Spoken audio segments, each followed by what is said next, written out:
الحمد لله تعالى فقد قال في منزل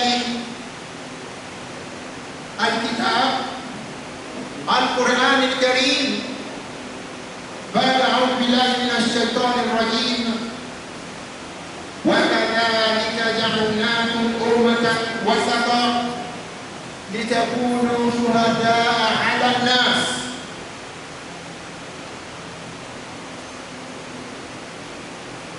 فكانت البشرية في فوضى من أمور الديانة حتى أنقذهم رب العزة والجلال بالقرآن الحكيم. وإن هذا القرآن يهدي للتي هي أقوم فمن هداه الله المهتدي ومن أضله الله عن هذه الملة الحنيفية المحمدية فلن تجد له من دون الله وليا مرشدا. وأشهد أن لا إله إلا الله وحده لا شريك له وأشهد أن محمدا عبد الله ورسوله صلى الله وسلم عليه وعلى آله وأصحابه أجمعين آمين. أما بعد، عنوان خطبات الجمعة ليومنا هذا المبارك بيان أن الإسلام دين وسطية لا يتسع للجفاء ولا للقلوب. The grace of commendation is always due to Almighty Allah, who says in Surah Al-Baqarah, Quran chapter 2, in verse 143, I quote, "That is how we have made you the medium nation. We have made you the intermediary religious community, the central community.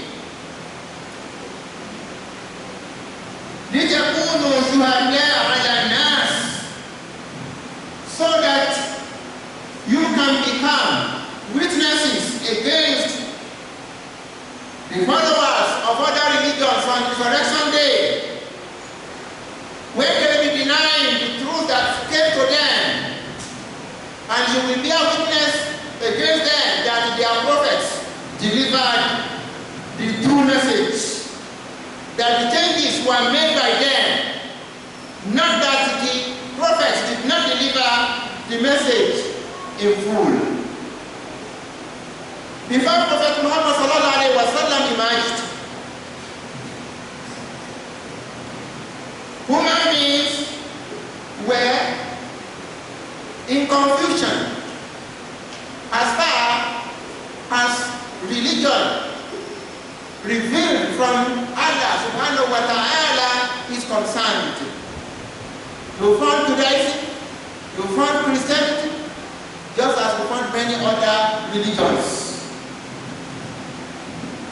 Then Almighty Allah subhanahu wa ta'ala delivered human beings with the revelation of Quran.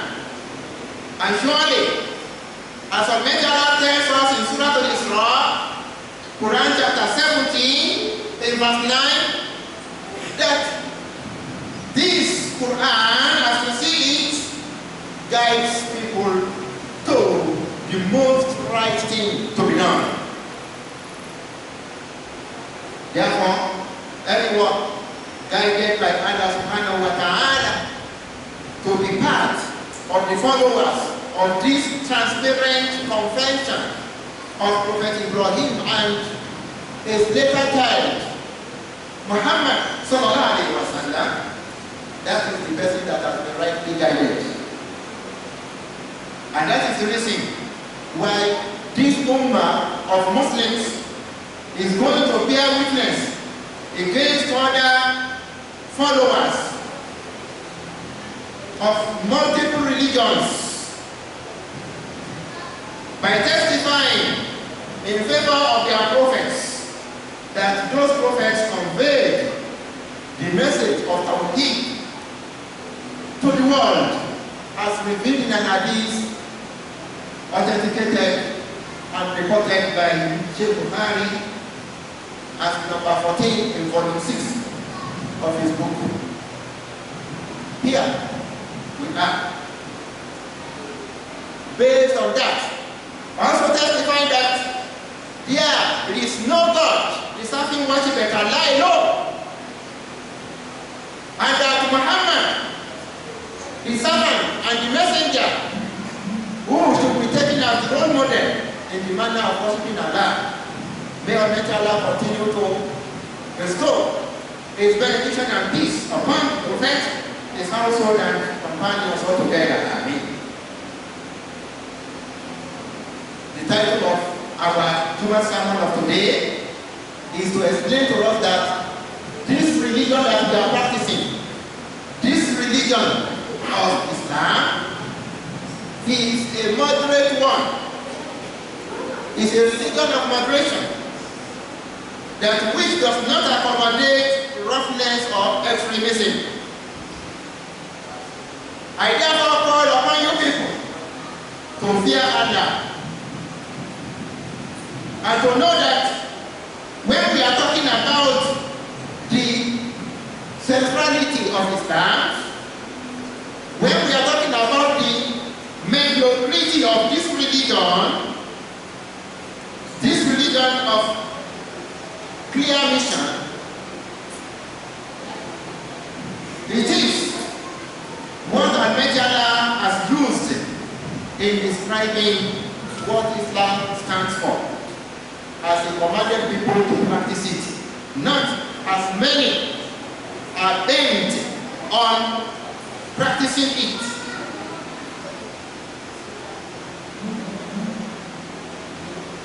Islam should be practiced without immoderation and without negligence.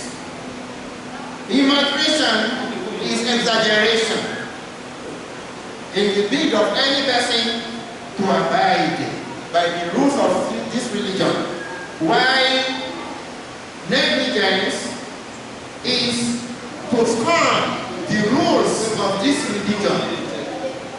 Whereas the proper manner is for a Muslim to be at the middle. To be at the middle of all that. Reflect with me the saying of Allah subhanahu wa ta'ala, the saying of Prophet Muhammad sallallahu alayhi wa sallam in an hadith, wherein he said, أَرَأَيْتُمْ لَوْ أَنَّ نَهَرًا بِبَابِ أَحَدِكُمْ. Assume that one of you is having a river within the premises of his home. That is like some people are having swimming pools in their residences today. يَغْتَسِلُ مِنْهُ كُلَّ يَوْمٍ 5 مرات, and in that flowing river, if the person is taking bath 5 times a day, al-Ijebuwa min daranihi shay, will anything still remain on his body of death? Or the companions replied, saying, La yabqa min daranihi shay. No filth, no death will ever remain on his body again. So the Prophet ﷺ now made a final comment by saying, فَذَلِكَ مَثَلُ الصَّلَوَاتِ الْخَمْسِ. That is exactly the simple example of the 5 daily prayers Almighty Allah imposed on you Muslims to be performed on daily basis. يَمْحُ اللَّهُ بِهِنَّ الْخَطَايَا. يَمْحُ اللَّهُ بِهِنَّ الْخَطَايَا. Allah uses these 5 daily prayers to obliterate your lapses. This hadith is agreed upon by both Bukhari in number 528 and Muslim in number 667. Roughness is just like extremism. Both of them is one of the behaviors of uncleanliness from which a Muslim should cleanse himself and keep a distance between himself and such behaviors, so that he can be categorized. He can be categorized as someone who is moderate in the way of practicing his religion, without taking into radicality or idleness, because he is performing the 5 daily prayers, about which Almighty Allah says in Surah Al-Ankabut, Quran chapter 29, verse 45, Inna as-salata tanha 'anil fahsha'i wal munkar, that prayer, when performed well, will actually forbid a person from indulging in the obscene and the unacknowledged behavior. That is why anyone whose own salat does not prevent him from those unclean behaviors, then he will have to examine himself. Because when we are talking about moderation, moderation is the distinguishing mark of this ummah in the manner they conduct their affairs. It is with moderation that this ummah is identified among all other followers of different religions in the world. It is a vulnerable situation that drives the followers of Islam away from not sticking to what Almighty Allah prescribed for them in the way they should be conducting their affairs. Therefore, I call upon you, servants of Allah, that we are now in the month of Shawwal. We just finished fasting of Ramadan. Shawwal came in, and the Prophet ﷺ has prescribed 6 days for you from this other month known as Shawwal. And you are permitted to observe the 6 days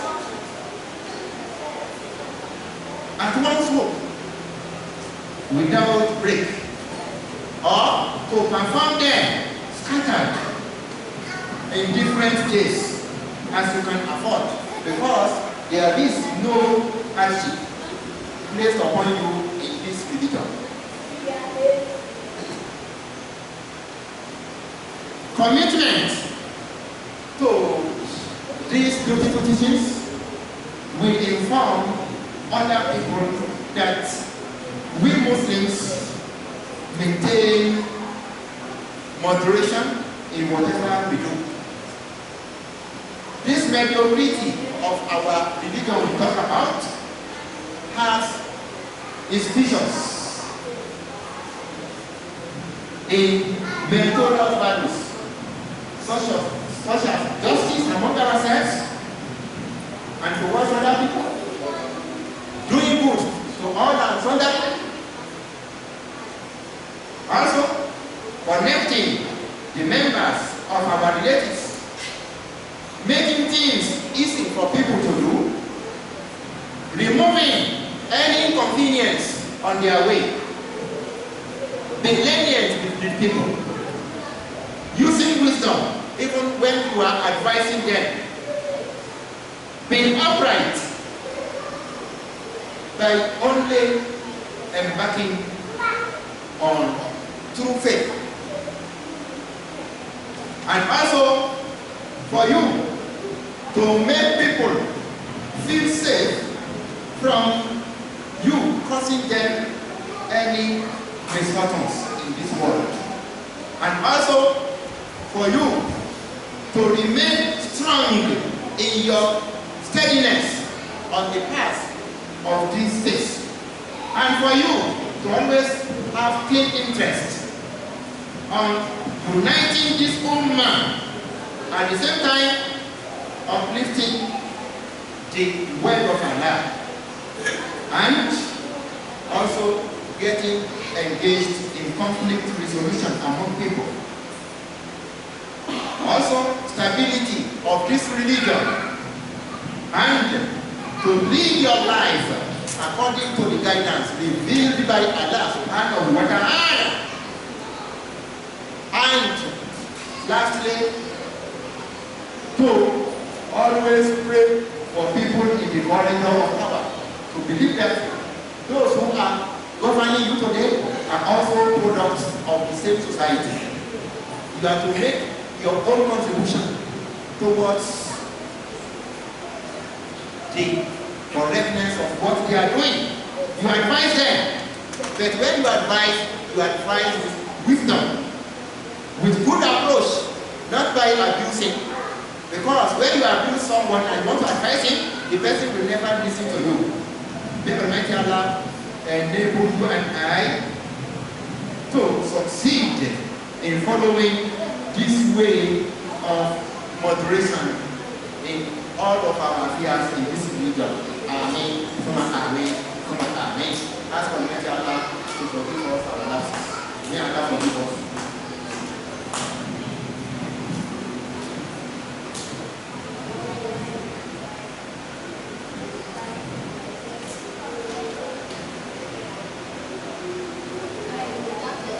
Alhamdulillah wahdahu wa kafa, wassalatu wassalamu ala nabiyyi Mustafa wa ala alihi wa sahbihi wa man wala wa ba'd. The commending praise is permanently due to Allah alone. May His benediction and peace continue to be showered on the chosen prophet, also upon his household and companions, and anyone who makes up his mind to follow the sunnah of Prophet Muhammad sallallahu alaihi wasallam. My Muslim brothers and sisters, let us continue to fear Allah and to know that the commendable conduct that we are talking about in our dealings with other people should not persuade any of us into invalidating the pronouncement of the truth. Wherever there are lapses, you are to correct people, advise them, consult them to do what is right. When we are talking about good conduct with people, that does not mean that we can relinquish any fundamentals of this religion or the fixed principles, part of which necessities is that you are to be flexible the way the fiqh itself is flexible, and also you are to be soft the way Prophet Muhammad sallallahu alaihi wasallam himself used to be soft.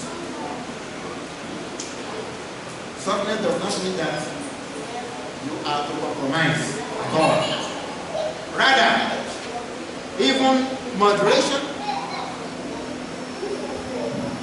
for which we advocate, is what can guarantee for this ummah its continuity and survival. We can do this by bringing our hearts together and by closing gaps among ourselves in our bid to join all Muslims on the truth brought by Islam, not to divide people by introducing any heretic or false practices into the religion. And that is why we who say that we are al-Sunnah wal Jama'ah will always try to be men as Almighty Allah described the Sahaba in Surah Al-Fatih, Quran chapter 48 in verse 29 أشداء على الكفار, that they are severe against the infidels who do not want them to practice their religion in peace. رحماء بينهم, that coming to their interrelations, they are merciful among themselves. That is how we should always be. Oh, servants of Allah. Oh, servants of Allah. Nobody can answer me. Oh, servants of Allah. Today, the whole world around us are condemning what the Israelite nation is doing to our Palestinian brothers and sisters. But to our disappointment, there are some segments among us who are claiming that the Israelite nation is not terrorist. While those who say this know that the Zionists among them are the people who are doing that thing. Not all Jews, not all Jews. Because as you can see, there are Jews here and there who are also condemning what their government in Israel is doing. Many protests have been held in many parts of the world to condemn what the Israelite government is doing. But the followers of hooliganism among them and the government included are those who are doing that thing, harassing other people. What's about that? We should try to have a refined understanding about what happens around us, so that we know how we are to deal with different people. As for those who are heretics among us, those who are making foolish statements about what is happening, we are to ask Almighty Allah to guide them aright. You don't need to go and oppose anyone at all. There is no benefit in helping shatter on those people. Or how else do you even want to understand the enduring hope of Prophet Muhammad sallallahu alaihi wasallam himself with the Quraysh people, who were even enemies of Tawheed, not even of Sunnah, but enemies of Tawheed. That notwithstanding, Prophet Muhammad sallallahu alaihi wasallam continued to be hopeful of guiding them to Islam. And then in Surah Al-An'am, Quran chapter 6, verse 33, Almighty Allah clearly tells you, we indeed know, إِنَّهُ لَيَحْزُنُكَ الَّذِي يَقُولُونَ, that their comment about Tawheed makes you sad. فَإِنَّهُمْ لَا يُكَذِّبُونَكَ, you should know that these people don't say that you are lying. They don't believe that you are lying to them. Because whenever you ask them who created you, they will say Allah is the one that created them. If you ask them who is giving you the means of survival, they will say Allah is the one that is giving. So they are not saying that you are telling lies. وَلَكِنَّ الظَّالِمِينَ بِآيَاتِ اللَّهِ يَجْحَدُونَ, but the wrongdoers are only denying the revealed verses from Allah subhanahu wa ta'ala. Islam came and asked them not to worship idols. Just as today, you are asking people to do what is right, and they don't want to do. So that is what they hate. Not that they hate you as persons. And you know, an ignoramus, an ignorant person is enemy of himself. Exactly as Almighty Allah tells you in Surah Al-Anbiya, Quran chapter 21, in verse 24 of it, أَمِ اتَّخَذُوا مِن دُونِهِ آلِهَةً, or have they taken some gods besides Allah, قُلْ هَاتُوا بُرْهَانَكُمْ. Ask them to produce their proof of the authenticity of worshipping other gods besides Allah. Tell them, هَذَا ذِكْرُ مَنْ مَعِي. This is the accurate disposition and the displaying of proof on my own side and the people with me. وَذِكْرُ مَنْ قَبْلِي. And all prophets sent by Allah, this is their own accurate disposition of the truth. And this is the legacy they left behind for anyone who truly wants to worship Allah, not to worship his own vain desires. فَيَكْثَرُهُمْ لَا يَعْلَمُونَ الْحَقَّ. What happens is that the majority of them do not know where the truth lies. And when you are telling them, they continue to turn their backs at what you are telling them. My Muslim brothers and sisters, look at the mentality of the Qurayshi people in their objection to naming Allah Rahman as Allah called himself. In Surah Al-Furqan, Quran chapter 25 verse 60, وَإِذَا قِيلَ لَهُمْ, whenever they were being told, اسْجُدُوا لِلرَّحْمَنِ, prostrate now, worship only the All-Merciful, the one that makes you to survive, the one that created you, is the one deserving worship from you. Qalu, they would always reply saying, Rahman, what do you mean by Rahman? Which rubbish is this? Which one is Allah? What do you mean by Rahman? Which one is Rahman? That you should be worshiping. And not to the matter, Amoruna. Is it because you are commanding us that you just have to oblige? Who are you to command us? Are you not the one that born you? You know, that is exactly what people will tell you today. Are they not the one that born you?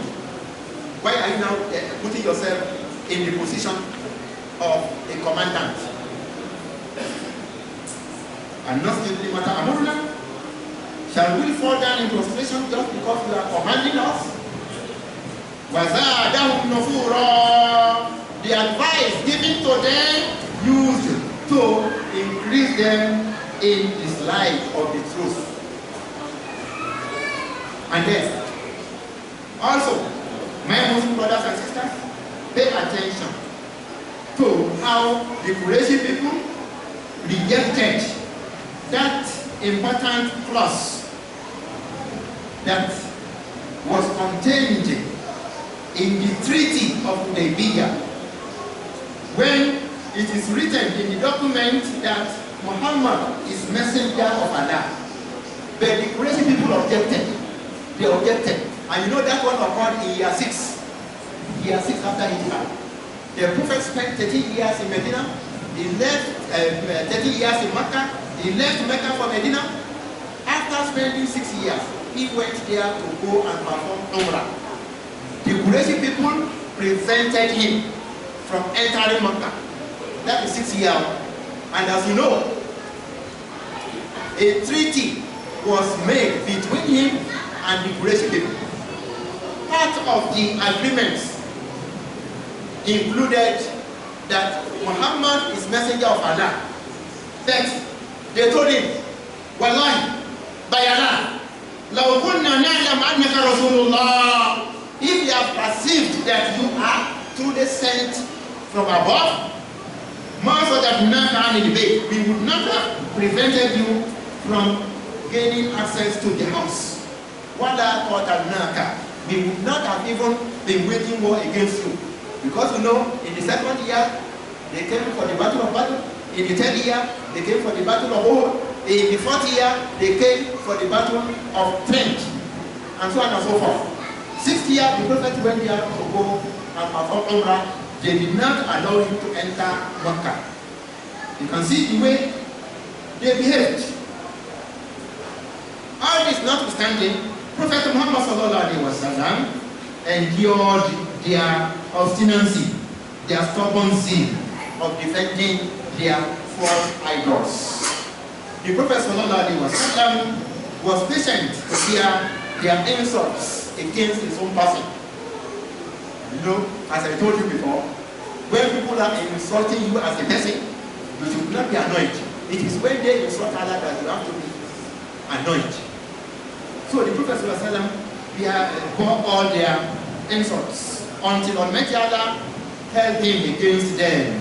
And as you know, in year 8, he went to Mecca because the Quraysh people breached the Treaty of Abuja. They wrote there that anybody that wanted to follow Muhammad should follow him. Anybody that wanted to follow Quraysh should follow them. Those following Muhammad, if they have a conflict with those following Quraysh, neither Quraysh should help his own allies. And even Muhammad should not help his own allies. But the Quraysh people breached this one. Some of the people who joined them were fighting against those who joined Prophet Muhammad ﷺ, and the Quraysh people now assisted their allies against the allies of the Prophet. So Allah subhanahu wa ta'ala commanded Prophet Muhammad ﷺ to go and enter Mecca with war. Before him, nobody dared enter Mecca with war. But that one was now a commandment from Allah subhanahu wa ta'ala. So Allah commanded him to go and wage war against them for breaching the law. What they agreed upon together. The way you find today that the Israelites are breaching the agreement between them and the Palestinians. In 1948, when Israelite was created, Palestine was divided between the Palestinians and the Israelites. And you know that before that, when colonization of the Muslim was started, and the Europeans divided the Muslim world among themselves as colonies, Palestine fell under the control of Britain, the way Nigeria fell under the control of Britain. In 1924, Britain appointed a criminal Jewish as governor on Palestine. And so that one asked his brothers and sisters to start migrating to Palestine and buying lands from the Palestinians who had been impoverished. And you know, for you to sell what you have is better than what? For you to sell yourself. Huh? When some of them got lands, and these Jews immigrants wanted to buy, they used to sell to them. But unfortunately for them, the visitors, the immigrants, that is the Jews, now occupy the whole thing. In 1948, Israelite nation was formed. When it was formed, agreement was reached that Jerusalem, that is Kudus, should be divided between the two parties. A portion for the Palestinians and the other portion for the Israelites. The portion for the Palestinians has for Muslims and the Christians. Don't forget that the Church of Resurrection is falling there, just as Al-Aqsa is falling there. Now, in 1967, Israel annexed the portion belonging to the Palestinians by force, and that is why the war remains till date. That war is supposed to be between the Israelites and the Muslims, but unfortunately it has been turned not even into a war between the Israelites and the Arabs, but rather between the Israelites and the Palestinians alone. And the Palestinians today are helpless, except when help comes from Allah subhanahu wa ta'ala. And we have to do that. What Prophet Muhammad sallallahu alaihi wasallam informed us about how Muslims will win war with them will come to pass. Because Prophet Muhammad sallallahu alaihi wasallam tells us that time shall come when Muslims we get engaged in war with the Israelites to the extent that when a Jewish will run away and hide himself behind a tree, the tree will speak to the Muslim, say, oh Muslim, come, this is one of these criminals hiding behind me. Come and kill him. We have hope that time to come. That time will come. Inshallah. Inshallah. Well, the one we are discussing here is about the relationship. When Prophet Muhammad entered Makkah with war under the commandment of Allah subhanahu wa ta'ala, جعل كلمة الذين كفروا سفلى. Almighty Allah rendered all efforts of those infidels to be useless, most despicable, because Allah gave them two options, either to embrace Islam or to be killed. Unlike the options in three, Allah gave to all other people of the world who are not Muslims. Either they embrace Islam or they allow Muslims to preach their religion, otherwise they will give them the war. Three options. But for the people of Makkah, Allah gave them only two options, either to embrace Islam or to be killed. So that two religions will not meet in the Arabian Peninsula. Two religions will not meet in the Arabian Peninsula. That is why you cannot find among the Saudis of today a non-Muslim. And what you find is that anybody that has been deceived, if he wants to leave Islam, he will also leave that country for another place. But for him to remain in that country and be professing other than Islam, impossible. Impossible in this world. Well, Adam turned all efforts of infidels into being more despicable. They were powerless. While the word of Allah remains uppermost. Wallahu Azizul Hakim, because Allah is ever mighty and is ever wise in what he is saying. This is verse 40 from Surah At-Tawbah, Quran chapter 9. Why am I saying all this?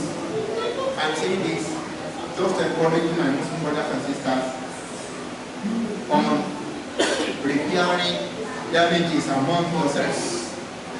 Redress your affairs so that you cannot stand one hand in the face of your enemies. Your common enemy now is the Israeli state. They are very insolent. May Almighty Allah put them to shame. And I think Allah has started putting them to shame now. Let's forget to say sallallahu alayhi wa sallam. Allahumma a'izz al-Islam wal-Muslimin wa adhill ash-shirka wal-mushrikeen وانصر عبادك المجاهدين في فلسطين اللهم انصرهم على عدوك وعدوهم يا رب العالمين. Every Monday we remind you these things Allah says to be doing. In Allah ya'muru bil-'adl, that Allah commands justice, wal-ihsan, and doing good, wa ita'i dhil-qurba, rendering hands of assistance to your relatives. Just as we remind you these things Allah says you have to keep the distance between you and them. Wa yanha 'anil fahsha', Allah forbids any obscene behavior. Wal-munkar, the unacknowledged conduct. Wal-baghi, transgression against the rights of other people. Ya'izukum, when Allah admonishes you not to benefit himself but to benefit you. La'allakum tadhakkarun, because that is the way you can remain mindful of your duty as Muslims. Therefore, continue to remember Allah so that Allah will always remember you. Continue to appreciate the favors He has endowed upon you so that He can increase His favors upon you. The remembrance of Allah is the greatest achievement of a Muslim in this life.